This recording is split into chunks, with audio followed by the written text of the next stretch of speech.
Hello, everyone, and welcome to a brand new episode of the Kistler O'Brien Podcast. I'm your host, Tyler Trumbauer, getting set for our February episode of 2024. Again, welcome back. Excited to be back with more and new KOB Podcast episodes. If you've missed any of our previous episodes, including our inaugural one of 2024, we chatted with Mr. Tom Fantasia a few weeks ago. You can check that out on all of our platforms, including YouTube, Spotify, Apple Podcasts, Amazon Music, wherever you get your podcast. But we're back for a brand new episode, and this time chatting with another member of the KOB sales team and also another recurring guest to chat about a variety of different topics in the fire protection industry, including a few that have emerged in just recent history here. So we'll dive into those a little bit and more. So I'd like to welcome into this episode Joanne Link. Joanne, welcome back to the KOB Podcast. This time in person. I think last time we were on a video call, different times in the world. So thank you for giving us a few more minutes of your time. Sure, absolutely. Thank you. Absolutely, and thank you again. So Joanne, let's dive right into this. Obviously, you work on a couple of different systems and suppression options for our customers. So focus more on the things that you do on a day-to-day basis, talking about off-road vehicle, talking about spray booth, talking about CNC machines in particular. Let's take those in order right there. So a lot of folks don't think about spray booth, painting cars, and the suppression around those. Right. So if you're a body shop owner, anyone out there that has those types of types of opportunities to either bring that into their shop, they don't have it, or what is kind of the key takeaways when you think about that type of fire protection? Yeah, those applications, the industrial spray booth applications, are again protecting vehicles that are usually it's an indoor setting. Sometimes there are exterior settings, but they are an enclosure where a vehicle is inside and they are spraying it with different types of paint chemicals. So that's what we're protecting with a dry chemical agent for those collision centers. Sure. In some cases, wood shops, they have open face spray booths that we protect. So those are our typical applications. Yeah, and you focus on the installation of those, and then obviously Correct. The inspection and maintenance side of our team can help those business owners with the ongoing inspection, maintenance, and any repair needs that they may have as well. What are some of the challenges you see with those is trying to get those into properties and businesses? Is there any pushback? Like, what are some of the common pain points you hear from business owners with those types of systems? Yeah, a lot of times what I'm hearing from business owners is, well, they're water-based paint. Why do I have to put fire suppression in? It's not going to cause a fire. And a lot of times it's an insurance-driven requirement that, folks who have had their shop for many years, all of a sudden they never had fire suppression, and now they're required to do it. So that's sort of a pain point for some customers, that they see is the fact that, it's not a chemical based, it's a water based. Sure. The evolution of the business from once they opened it, and then also the evolution of the product, they feel they may not need it as well. Two good points. But to debunk that myth, regardless of water-based or not, it's still a potential fire hazard, and then obviously potentially with an insurance requirement as well. It doesn't matter what product you have going on in there as well. Correct. So moving a little bit to the off-road vehicle space, obviously that's heavy equipment, right? Correct. And also heavy in the dollar signs as well. And I think that's what drives a lot of those folks to want to put protection there to protect kind of two of their biggest assets, right? The operators of those as well as the pieces of equipment as well. That's right. Yeah, and this is one of my favorite applications too, is the heavy equipment. So a lot of customers that I work with are landfills, quarries, landscaping customers, where what people often ask me is, what are you protecting? You're protecting a huge Caterpillar compactor or a front or loader, a John Deere loader. So it's actually the engine compartment that you're protecting because of all the hydraulic oils and because they're running those machines so much that the heat causes fires, and fires happen quite a bit with those applications. So we are protecting the engine compartments there, and that way the operators will, they have protection. Sometimes they're sitting on top of, with some haul trucks, for example, they're sitting right on top of the engines, which is quite dangerous, for those operators. So this is a nice peace of mind for those folks. Plus, it is also requirement with certain insurance companies as well.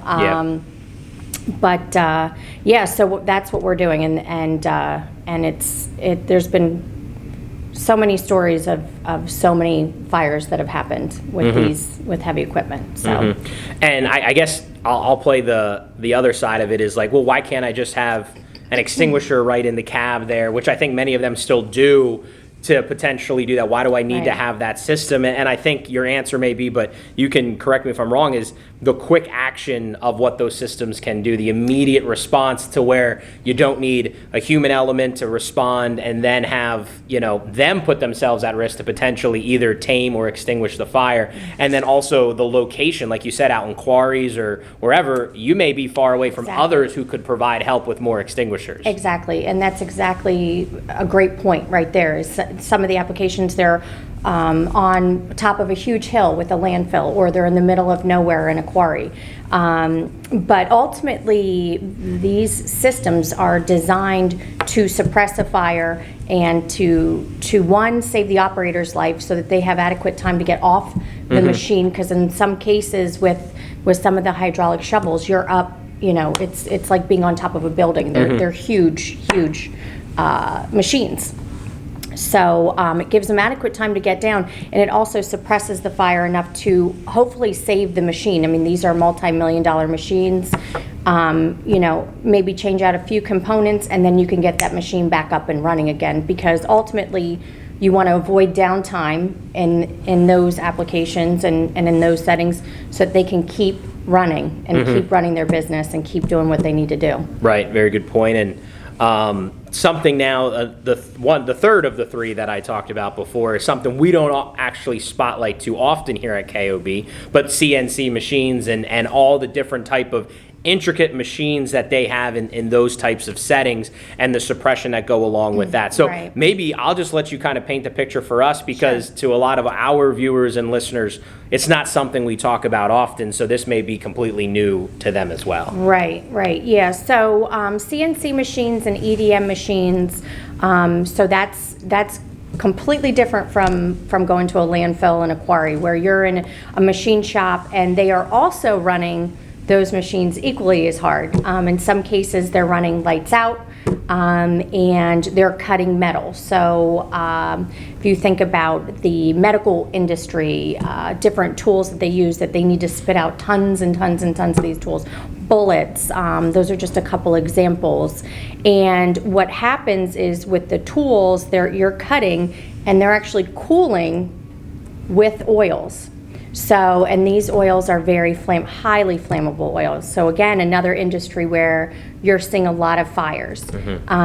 So this fire tray systems that we install help put those fires out inside the cutting areas of these machines at the incipient stage. So again, preventing total loss of a very expensive piece of equipment by suppressing the fire, and then it's just a matter of changing out a couple components, and then they could get that machine back up and running, back into full production again. It seems to me like the recurring theme in all this, and I wonder if this is a kind of underlying theme when you talk to some of these business leaders or owners, when you're talking about potentially installing these systems, is it's really a dollars and cents situation, right? Like they may look at the bottom line of a quote and say, wow, the investment there is, substantial, or how do they fit that into the budget? But I think the reverse of that is, can you imagine what the cost would be if you don't make that investment of, like you said, downtime? Obviously, there's a whole life safety component that you want to keep your operator safe in any of those scenarios. But also, like you said, if you could minimize damage to avoid downtime and complete loss of a machine, think about what that would be if you didn't just make this investment now. Exactly. Yep, that's exactly right. And that really is the name of the game. You have to think about if they're newer or they haven't had a fire happened before, they just simply don't realize. Or you go about your day and, you're hustling and you're doing your job, you don't think about the consequences, right, of what can happen. So ultimately, yes, when they are putting these systems in, it's such a smart investment, not only because these machines are expensive, but it keeps their business going. It's very minimal downtime to get you back up and running again. Sure. So... yeah, that's huge, and I think that's the one takeaway that a lot of the business owners that may not understand the complexities of it, and like you said, until you get impacted by a fire, loss, and what that means to your business, to your property, you may not put a lot of stock in the fire protection like we do, who eat, sleep, and breathe this stuff every day. But I think trying to position the conversation around, frankly, let's just say a spreadsheet and a budget, that may resonate more with the business owners to say, look at this investment, but look at what the cost would be if you don't get the preventative measures in place now, and that's probably something that hits home with more of our viewers than anything else. Correct. Yep. Yeah. Absolutely. So now let's kind of pivot a little bit. I teased here at the beginning of our episode about some more emerging things going on in the fire protection industry, and two of them are with Joanne. You got a lot of new things going on here. Only 6 weeks into the new year, and you're already, kind of mixed up in a lot of new things here. So let's first talk about gas stations a little bit. So a lot of folks in the area, obviously, you go to a gas station, you fill up, you're distracted, you're looking straight at the new screens that they have there now with the commercials and everything else. But really, what we're looking at is we're looking up, and we're looking at suppression that is up top, protecting really the square footage area of where the pumps are at the gas station. Correct. So kind of what do you know so far about that? What are you seeing, hearing, learning? And I know there's a lot of that still going on as it's developing, but it seems like there's been an increase in calls you're fielding around those needs. Correct. Yeah, there has been an increase in calls. Some of my customers that I'm working with for these type of applications, it is more of a unique application, not new, it's been around, but we're seeing more of it being monitored by the local authorities having jurisdiction in different areas. What I'm hearing out in the field is if it's an unmanned gas station. So some of the commercial gas stations are unmanned, where commercial vehicles can go up, fill up, and then take off. So they're just swiping their card and moving on. So there's nobody there. So if they do spill fuel, and if it does catch fire, there's nobody there to do anything about it. So hence the requirement there at those pumps. Okay, good to know. Yeah, so actually more commercial than maybe the residential ones, or the ones that we're used to going up and filling up at. It's more for the commercial vehicles, like you said, that are unmanned, and it's really like you said, very geographically dependent as far as your locale and what their code officials are and their requirements, and then also the enforcement of that. Correct, yeah. And everywhere else, it's exactly that. It's going to depend on the local municipality and what they're enforcing. I've had a township tell me that they require it for all of their gas pumps, manned or unmanned. It didn't matter. And that's just one municipality. And that's the interesting part of our industry is, well, depending on, again, where you're at, every authority, AHJ, as we say in the industry, is a little different. So they're going to have their rules for this township, and then you drive 45 minutes away, and they don't have the same requirements. And then again, there's the insurance side of things too, and what they're going to require. Sure, and that's going to evolve as others become copycats and like this and want to adopt that. And there's a lot of industry standards. There's a lot of industry codes and requirements, right? But then there's also what a lot of folks don't even think about is, it's not nationalized. It's not standardized, right? It's that local code official, AHJ, that could also be, dictating either less or more, usually more than what the national standard is, and then also the enforcement of that as well. Exactly, and in some cases it is it's driven through an incident. So I've had a lot of customers that I work with, it's because of what happened. So it's reactive instead of proactive, right? So customers. I have some customers where they just require certain systems at certain things because they've had a fire. So it's unique in that sense as well. And that circles back to those earlier topics we were talking about with those conversations with business owners who may not immediately buy into those fire protection systems because they haven't had something, but then they're much quicker to adopt and accept once they've been impacted. And you see that now also with code officials or other business owners who have had that happen to them, that they're now all on board. So obviously you're going to stay on top of what's kind of moving and shaking on that front, and anyone that may be in the need for that, Joanne will be your go-to person for that.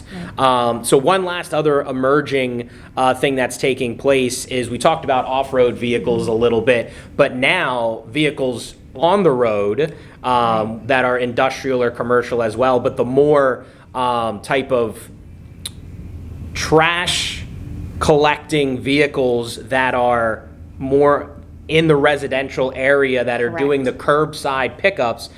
Nationwide, we're hearing in the industry there is a big need for that. Folks are seeing stats that are showing losses. They're showing saves that could have been potential losses that they've now adopted those systems. So what are you hearing there? Yeah, and this is interesting because there was never, as far as I know, there was never really a big push for these trash trucks to have protection. But we've seen fires, we've seen it out there, and now there's this push, just like you were mentioning. So when they're picking up the trash and they have the front loaders where they're picking up the garbage in residential settings and they're lifting it up to dump it, a lot of times the trash is getting blocked and stuck in between the cab and where the trash belongs, and that's where fires are occurring. So that's where the push is coming in the industry to start putting that application together for those type of trash trucks, and we're seeing it move across the country. Sure. And that's very similar to what the setup would be for an off-road vehicle situation, because you have the fire hazard and that general area also be right where the operators are too. So then you're not just, again, trying to protect your equipment and your investment as a business, but also people in there as well. That's right. And that's the scary part, is when you're driving, you don't know what's going on behind you. So once a fire starts, I mean, if you don't see the smoke, it could be a dangerous. And then, unlike being off-road in a a landfill or a quarry, which has its own obstacles, we talked about being isolated potentially. Here, you could be on a major throughway. A fire is developing on your vehicle. It's too late till you realize it. Or what are you going to do when you're maybe in the middle of a traffic situation and now you have a vehicle fire going on, and that's putting others at risk as well, because they have vehicles on the roadway within close proximity to now an emerging fire. Yeah, exactly right. So you could just cascade down on a variety of issues and areas there as well. I wonder, Joanne, this is just, anecdotal here, is if maybe the push for this is it seems like there's more of an adoption of the unmanned trash collecting vehicles, where it's the arm coming out picking that, when they used to have the employees on the back that's picking it up, right? So you had more personnel on one truck in addition to the driver. Now they're just sending usually one person out. They never get out of the cab, and they don't, like you said, they're unaware of what's going on back there, and then you have more machinery now picking that up. So the adoption, I feel like, of maybe a different methodology of collecting trash could be what also is leading to the more of a push and adoption of these suppression systems. Exactly. That's exactly right. Yeah, so that's a good point to think about as well. And again, similar to our last topic with Joanne, that you'll stay on top of that. There's a lot of changes, and again, could be something that is insurance driven as well, right? I feel like that's probably the top one here, more than the locales supporting that. Correct. It's probably more insurance based, but like you said, you have anecdotal and stats to back it up that there are others in the industry who have had real either sad stories or happy stories to share about these types of situations. That's exactly right. Yeah. So try to keep on top of that if you're in that space as well, and if you need any more kind of information on that, obviously Joanne is your go-to person. So Joanne, last question for you as we kind of wrap things up here in 2024, and maybe this is a tough question for you, but where are you going to see the fire protection industry go this year? Maybe in particular in your space, is there something that you're seeing maybe the answer is, hey, there is going to be more pushes for new places for fire protection like we're already seeing in spaces and in applications we're not even aware of? Or is there something else that you're starting to see or hear when you talk to colleagues in the industry? Is there something that you're just like, you know what? I'm going to make that a prediction that maybe that's going to become more top of mind as we go along here in 2024. Yeah. Well, that's a good question. I think, the vehicle fire suppression, the off-road business, whether it be at a landfill, quarry, buses as well that we do, those applications have been around as the spray booth has been. I think the buzz right now is the gas attendant systems. That's kind of more up and coming, as well as the trash trucks that are picking up the trash. So I'm excited to see where things go. With the industry, with those applications, especially with, with hearing and seeing and talking to different code officials about, the changes that they're going to be adopting to start, requiring those type of things. Yeah. So I'm excited for that. It's an industry that I love. I've been doing this a long time. So I really like the fire suppression world and pre-engineered world. I think it's a lot of unknown in 2024, especially in your space of the industry, because we're a month and a half in and there's already 2 new things on your plate that 3 months ago, 4 months ago, you probably didn't think was going to take this much of your day-to-day life, and we're so early on in 2024. So, well, we appreciate you making us part of your day-to-day as we get into 2024. We'll be sure to kind of stay in touch with you as there's changes and updates to any conversations you're having along these new emerging areas, and of course, your usual spray booth, off-road, and the others that we talked about. But we appreciate the time, and thanks for joining us, Joanne. Appreciate it. Absolutely. And thank you all for tuning in to this month's episode of the KOB Podcast. If you have any questions about what we chatted about today, feel free to reach out to us, kobfire.com. Fill out our Contact Us form. That'll get to Joanne, and she'll be happy to have a conversation with you about your fire protection needs. That'll do it for us this time. Until next time, I'm Tyler Trumbauer.